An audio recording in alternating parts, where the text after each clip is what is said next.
America has many quiet heroes, some of whom protect the Department of Energy's Y-12 plant in Oak Ridge, Tennessee. These brave men are the elite Special Response Team. They are some of the best trained and the best equipped forces protecting America's nuclear weapons and material. They do so with deadly force if necessary. These elite special response teams are filled with professionals that have served in the military and law enforcement. It's not uncommon to find former Marines, Rangers, Special Forces, and police veterans serving in various positions within the teams. They use words like honor, code, and loyalty. They use these words as the backbone of a life spent defending something. They live up to their words. They walk their talk. One of these quiet heroes is Vinny Cinelli, who, while riding his motorcycle one cold March day in broad daylight, was run down by a hit-and-run driver who does not live a life of honor, code, and loyalty. Vinny Cinelli was severely injured, but miraculously recovered. Today, the Insider Exclusive is here to tell his story.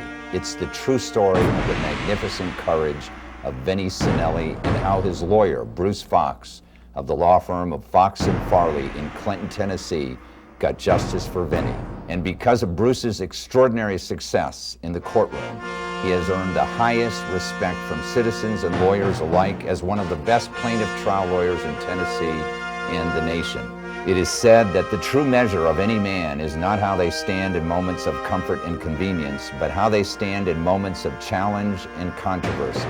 Both Bruce and Vinny have stood in those moments of challenge and controversy, and that's why the Insider Exclusive salutes both of these quiet American heroes. Hi, I'm Steve Murphy, and this is the Insider Exclusive live from Clinton, Tennessee at the law firm of Fox and Farley.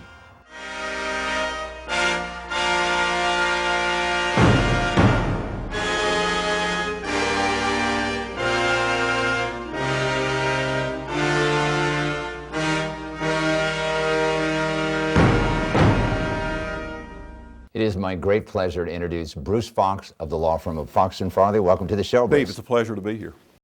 We're here to discuss Vinny Cinelli's case. Tell us what happened. Unbelievable. Vinny Cinelli, in 31 years of practice, is one of my favorite clients. He's my hero. He was a pro-force guard at the plants in Oak Ridge, an elite response team.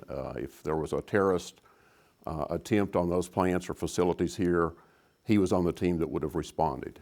He was a motorcycle rider, and on a beautiful spring afternoon in March of 2008, he was riding on Middlebrook Pike, approached an intersection, had a green light, was following another vehicle that went through just ahead of him, a nice lady named Joella Cobb driving that vehicle. Happened to look in a rear view mirror and see that an opposing driver coming the opposite direction ignored the light, came into the intersection and struck Mr. Cinelli, struck Vinny just on the left side of his motorcycle, propelled him into the air, knocked his motorcycle 150 feet across the intersection. Vinny and the motorcycle ended up on a curb next to a telephone pole. Catastrophic injuries. Well, the most catastrophic part of his injury was it traumatically amputated his leg at the knee on his left leg. Broke his back in 4 places, broke his neck.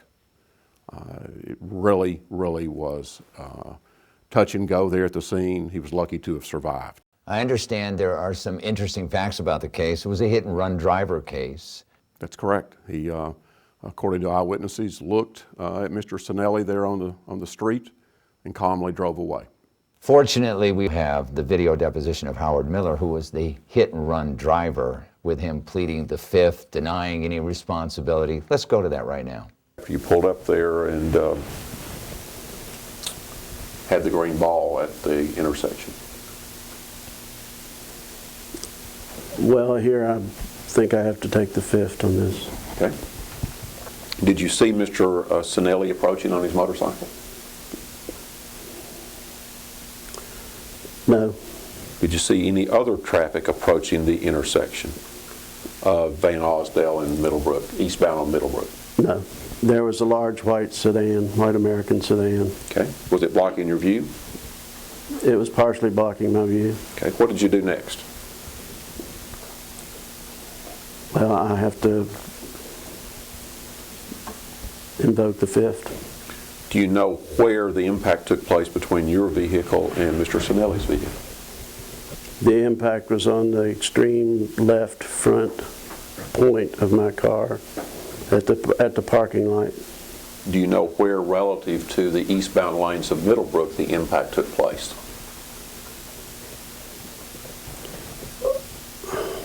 I can't answer that. Because you don't know, or you're asserting your rights under the Fifth Amendment? The Fifth Amendment. I'm just confused, Mr. Miller, and I need your help to understand. If you're sitting in the turn lane and Mr. Cinelli came over there and impacted your vehicle and you're still sitting there, why were you worried about other vehicles coming if you had not entered the intersection? Well, I had already been hit once, and I was trying to move out of the way. Did you see what happened to Mr. Cinelli and his motorcycle after impact? No, I did not. Didn't look over there? I looked back, and I did not see where he went. Where were you when you looked back? I was moving through the intersection. I looked over my shoulder to the left as I pulled through the intersection. And you didn't see Mr. Cinelli? No, sir, I did not. You didn't see his motorcycle sliding down Middlebrook? No, I You did didn't not. see him sliding down Middlebrook? No. Before we show the video deposition of Vicky Cockrell, tell us a little bit about Vicky. A true good Samaritan. Nice lady. I credit her with saving Vinny. She sees this accident unfold, could have sat in her vehicle, could have gone on through the light when it turned green, but she elected to leave her van there in the middle of the street and run to Vinny's side and render aid and assistance to him, kept him conscious. She realized early on, after talking with her, the severity of his injuries and was very fearful that he would not survive. Let's go to that deposition right now. I saw him hit Vincent. Vincent saw it getting ready to come because his leg came out. I don't know how to describe this. His leg came out. He hit him. Vincent went airborne. The motorcycle on him actually went airborne. Vincent was laying on the ground and the motorcycle was laying up this way. Anything that Mr. Cinelli did to cause this accident or contribute to it? No, sir. Did you see Mr. Cinelli do anything wrong to cause this accident? No, sir. I proceeded to look down at him and his leg was completely crushed. There was no bone. There was no muscle. It was just basically fat and blood there. He kept telling me he needed to move. I kept telling him he couldn't. So I had a hold of his hand. I told him, I said, you know, he kept talking about how painful it was, and I said, no matter how much it hurts, squeeze my hand and you keep talking to me. We also have a video deposition of Officer Sams, who is the chief investigator in this case. But before we go there, tell us a little bit about the officer. Well, as you've just described, he was a motorcycle officer, but he also was the chief investigator on this case. Along with some leads that came to him over the next few days, he finally identified Mr. Miller as the person driving the hit-and-run vehicle. Yes. Went to his home, examined the vehicle that was still sitting there in the driveway and on its front bumper, and in the area that was damaged, unfortunately, there was still bone particles, tissue, blood. That was on the front bumper? On the front bumper, clearly Yeah. visible, had not been cleaned off, had been no attempt to hide it. Mm-hmm. Mr. Miller refused to come to the door when the police went there, and they went with a full squadron of 6 or 8 motorcycle officers along with 3 or 4 patrol cars.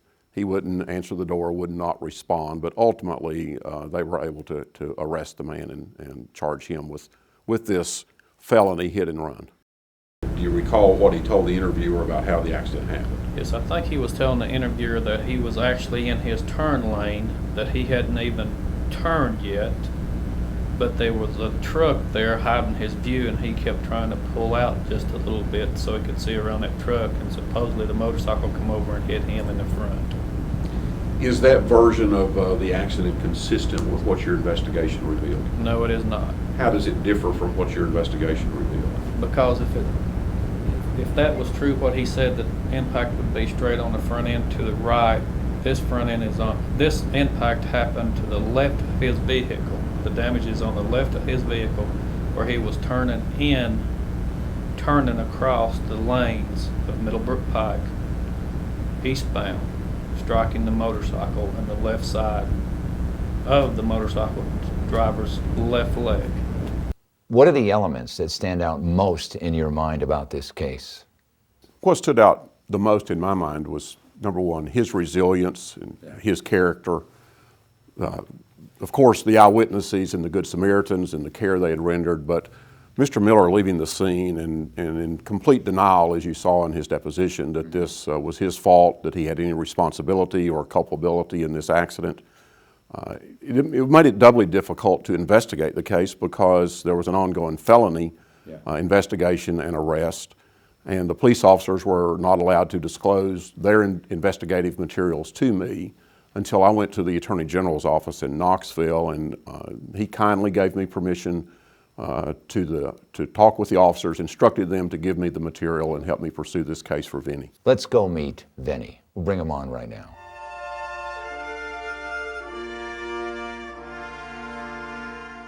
It is my great pleasure to introduce Vinny Cinelli. Welcome to the show. Hi, Steve. Nice to meet you. You went through a horrendous experience. I saw the medical charts. I watched, and we have just watched, Vicky Cockrell's testimony as to what actually happened. Take us back to that day. You were riding through the intersection. Yeah, I'd ridden my motorcycle to work that day. It was like the first nice day of spring. Coming back from work, approaching an intersection, light was green. Just out of nowhere, there was just a blur to my left, and then impact. I remember I struck a telephone pole. How fast were you going? Maybe 35. I remember laying there after the impact, and people started gathering around me that were at the intersection, their vehicles. I could hear them talking. I knew I was in bad shape. I mean, I could tell I was laying on my left side, and I realized that my left foot was pointing directly behind me, and I could feel air blowing in my leg. And I started losing consciousness, so I kind of figured that was it. I can hear the witnesses talking on their cell phones, telling 911, you better hurry up, he's bleeding out, he's not going to make it. I remember saying to myself, I made my peace with God right there. I was like, this is it, I'm not going to make it out of this one. I've had accidents before, and you always end up with a broken leg or a broken hand or something, but this one kind of struck me as being the final count. Came to at UT Hospital a couple days later. I was on a ventilator. I remember hearing before I blacked out that the guy that hit me had left the scene, and that just struck me as odd. I was like, man, I'm going to die here, and the guy just left me here. When they took me off the ventilator at UT, the forensics team for Knoxville Police Department had came in, and when they removed the ventilator, they had swabbed my mouth for a DNA match. When they arrested the operator of the vehicle, they had apparently taken a piece of my left leg off the front of his car. Right. And they swabbed my mouth. They did get the 100% DNA match. The guy is still in denial, although there was a bunch of witnesses, one that actually knew the gentleman that hit me. And that was it. I mean, I lost my leg, fractured L1 through 5 and C3. Mm-hmm. Got 10 units of blood. Got out of the hospital 2 weeks later and went back to work 4 months after that. Now, as we saw in Vicky Cockrell's deposition, do you remember her at the scene of the accident holding your hand? Vaguely. I had recently met one other witness that was at the scene, Joella Cobb. Mm-hmm. It was at the, not the sentencing hearing, but the guy that hit me decided to plead guilty, and she was in the courtroom that day. That's the first time I made eye contact with any of the witnesses, and Right. It was very emotional. What did she say? What did you and her talk about? Well, there was some crying, and then it was just, rehashing the accident and her telling me, giving me her account of what she had seen, Yeah. which of course was kind of rough for me because it just brought me right back through it, Right. and it's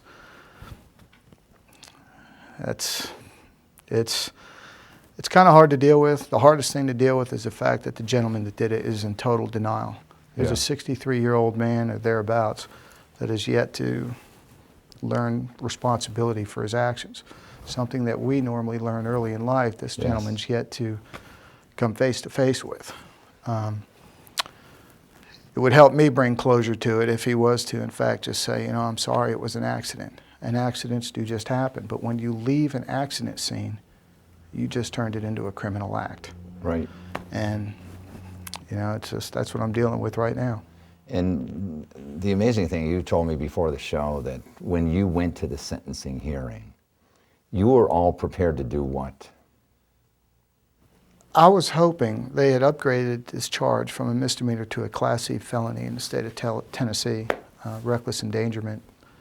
I was hoping he would get some time. I had no delusions of grandeur. I know the guy's not going to go to prison. I know, you know, I know how the system works. Yeah.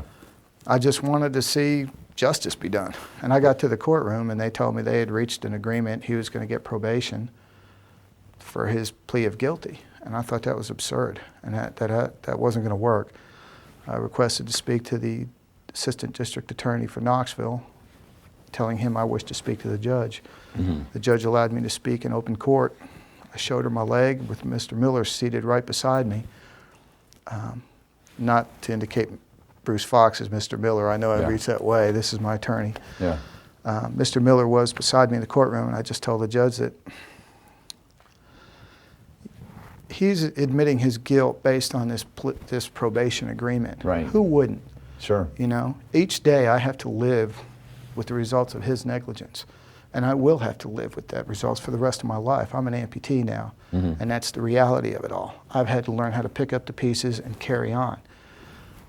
What has this guy paid? What has he? Right. Civilly, nothing, because your insurance pays for that. Criminally, nothing, because he's being offered probation. Mm-hmm. That's absolutely crazy. When people go to jails for 6 months for fraudulent checks, mm-hmm. you can run somebody down, leave the accident scene and almost kill them and just get probation. It's absurd.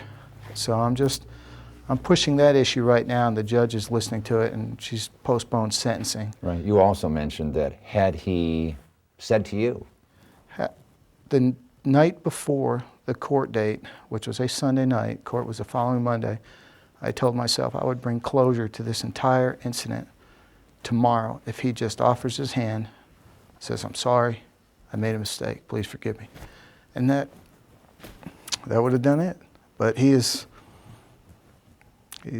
not about any of that. Yeah. You know, the amazing thing, Bruce, is you've got eyewitnesses all over the place. You've got the police who have analyzed this, you know, like we saw with Officer Sams, very carefully, stating without doubt that Mr. Miller did this. He was hit and run. He's the one who caused the accident. It really kind of must guile you or anyone to look at the facts and have this guy not own up to them. Unbelievable that he's still in denial, will not accept responsibility for his own actions. Mm-hmm. It's unquestionable that he did it, that he ran the red light according to every witness, to the police investigation. The forensic evidence clearly establishes it was his car that struck Vinny, and to this day Mr. Miller has yet to accept that responsibility, and a simple apology to Vinny would be worth more than anything he received in the civil suit. Right. When Vinny first came into the office here, you said, "Here's my favorite client." My hero. Why is that? Well, he's an inspiration. He's overcome adversity. Like you said, back at work in 4 months, he was broke up from head to toe. When I met him in the hospital, he was black from here to here on this side, black. His leg was gone, and he went back to work in 4 months. He told me that day, "I'm going to go back and be a pro force guard. I can do it. I will learn to run again." And that's been his attitude from day one. You know, you, before this accident, were you still are a gifted athlete. You were very sports-minded. In your mind, what went through your mind as you had to rehabilitate yourself and go forward? Small hurdles. I mean, dealing with an amputation, I don't have a knee, a left knee, and you don't realize just how important that one part of your body is. I mean, now I deal with amputees. We have an amputee clinic at UT once a month, and sometimes the prosthetic company will have me meet with new amputees in the hospital and just make sure they keep their spirits up, try to give them a insight to what they're going to have ahead of them. you know, showed them what the prosthesis looks like, what they can expect, how to try to move on. Maintain that mental mindset that you can't let this get you down. You can't, yeah, it's terrible. You've been dealt a very lousy hand, but you have to play that hand. You can't just cash your chips in and get out of the game. You've got to stay in there. Now, you're still with the Y-12 Protection Force, aren't you? Correct. And what do you do with them now? I'm still employed with the primary security contractor for Oak Ridge in a different capacity. I'm in performance testing now, which is the group that validates and certifies the security forces and systems out there. So they've been good, you know. And you're still active, doing a lot of things you used to do. I had to relinquish my position on the special response team out there because I couldn't make the run time. It's a timed run, sprint, and everything else. So I was happy to be able to maintain some type of job out there. So. Well, you know what they say, the adversity builds character. It does. Doesn't it? And you live it every day, don't you? Yeah. I mean, again, that's what I tried to convey to the judge. Every day I have to deal with, it's not so much the fact that I'm an amputee, it's the fact that he made me an amputee. Yeah. And it's just part of dealing with it.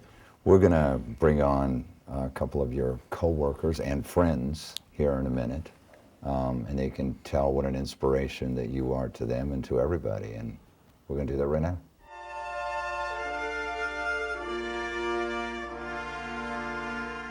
I'm very pleased to introduce Bobby Parker, Vinny's good friend as well as his co-worker. Welcome to the show. Thank you. Tell us a little bit about when you worked with Vinny. You were hired in together, weren't you? Yes. Okay, so you've worked with him for a number of years. Yeah. When this accident happened, what were your immediate thoughts? Well, I was actually at work when it happened. So, you know, they notified me and I left immediately to go to the emergency room. Yeah. You know, some of the guys were asking me because they knew we were best friends in the hallway about it.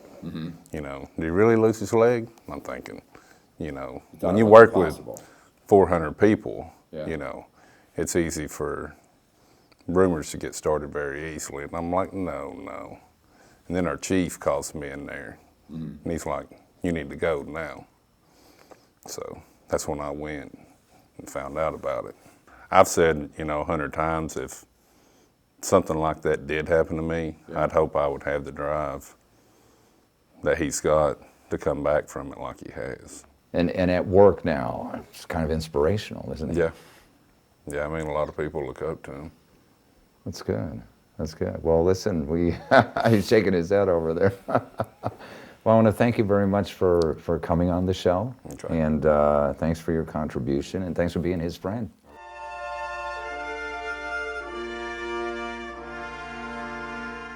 I'm very pleased to introduce another one of Vinny's friends, Greg Day, and a coworker, right? Oh, yeah.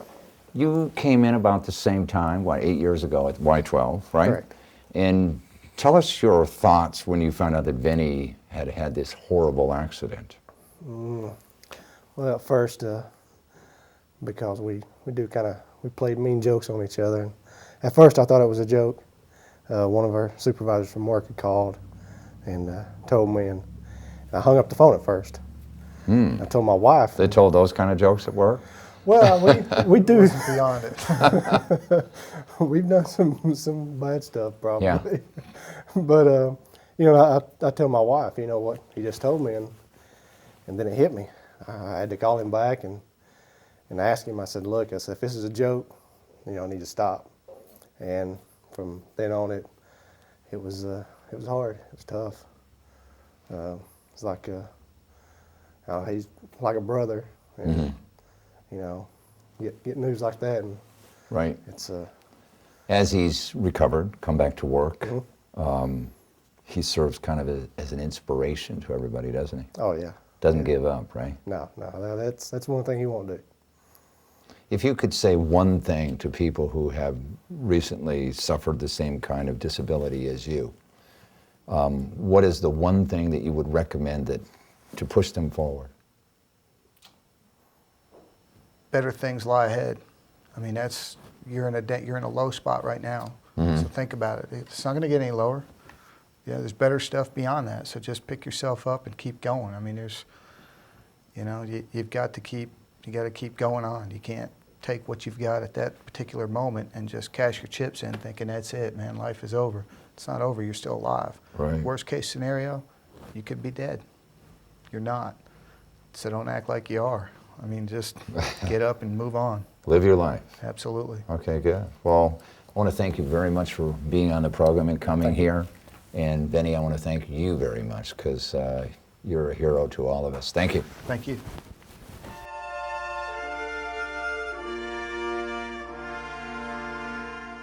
I can see why Vinny is your favorite client. What an inspiration. What an inspiration to everyone who's ever met him or will ever get to know him. Wonderful man. You handle a lot of personal injury cases. You know, people that are, you know, little guys that are injured, whether it's at the job or, you know, some other place. What is your criteria when you take on a case? What makes you take on a case? Well, number one, always the client. Yeah. It's just somebody I want to represent that I think has a good case that I want to be involved in seeing justice done for this person. Yeah. That's the number one criteria. Obviously, you have to look at the facts of the case and whether or not you can make a case. And then principally after that, you're looking at who's the defendant and what type of recovery can be had on behalf of this person so that some semblance of justice is done here. Right. There's also an element of a relationship between the lawyer and his client that a lot of people really don't consider, and that is the personal relationship. Because let's face it, they're the ones with the trauma, and they're calling you up, and you have to be empathetic, right, to their feelings and what their financial situation. And tell us a little bit about your relationship with Vinny today. Well, we're still friends. We, you know, I have his cell phone number. He has mine. We call and talk to one another. Yeah. As he's told you already, he's a mentor to other amputees. Yeah. He's asked me to help several of those amputees with cases they've had. Most have been motorcycle cases like his. We've maintained a friendship. He's my friend. He's not just a client or a prior client. He's now my friend. Well, we can tell that, and we're certainly glad he found you because you definitely did a good job for him, and you do a lot of good work for a lot of people. And I want to thank you very much for being on the program today. Thank Keep you, up the Steve. good work. Thank you. I appreciate it. Thanks for joining us. You can get more information about our guests and our shows at www.insiderexclusive.com.